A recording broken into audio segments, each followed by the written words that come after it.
પ્રભાસ પાટણ સોમનાથ મંદિર સામેના ભાગેથી આજે વહેલી સવારે એક દીપડો વન વિભાગે પાંજરે પૂર્યો હતો। થોડા દિવસ અગાઉ સોમનાથ પાર્કિંગ ઝોન વિસ્તારમાં એક દીપડો સ્થાનિકોએ જોતા આ બાબતે વન વિભાગને જાણ કરી હતી। ત્યારે વન વિભાગે સત્વરે સોમનાથ તીર્થમાં આવતા યાત્રિકોની સુરક્ષાને ધ્યાને લઈ દીપડો પકડવા માટે કાર્યવાહી હાથ ધરી હતી। દીપડો આજે ઝડપાઈ જતા સ્થાનિકોમાં રાહત ફેલાઈ હતી। સાથે વન વિભાગે સોમનાથ ટ્રસ્ટને વિનંતી કરી હતી કે આ વિસ્તારમાં ભારે બાવળ અને ઝાડી ઝાકરા આવેલા હોય છે।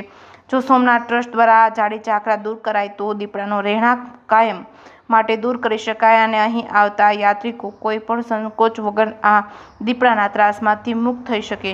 જેકેએસની ગુજરાતી સાથે મહેશ વાજા, સોમનાથ। મારું નામ KD Pampaniya, incharge range forest officer Veraval normal range Veraval. તારીખ 18/5/2024ના રોજ સોમનાથ ટ્રસ્ટ તરફથી અમોને દીપડો પકડવા માટે આ જે સોમનાથ વિસ્તાર છે એમાંથી અરજી મળેલી બાદ અમે તાત્કાલિક ત્યાં પાંજરું ગોઠવી અને દીપડો પકડવા માટેનો પ્રયત્ન ચાલુ કરેલા હતા। આજે 29/5/2024ના વહેલી સવારે દીપડો જે હતો એ પકડાઈ ગયેલ છે। બાદ તેમને આસપાસમાં જે લોકો હતા એમને હટાવી એમને શિફ્ટિંગ કેજમાં લઈ અમરાપુર એનિમલ કેર સેન્ટર ખાતે ખસેડવામાં આવેલો છે।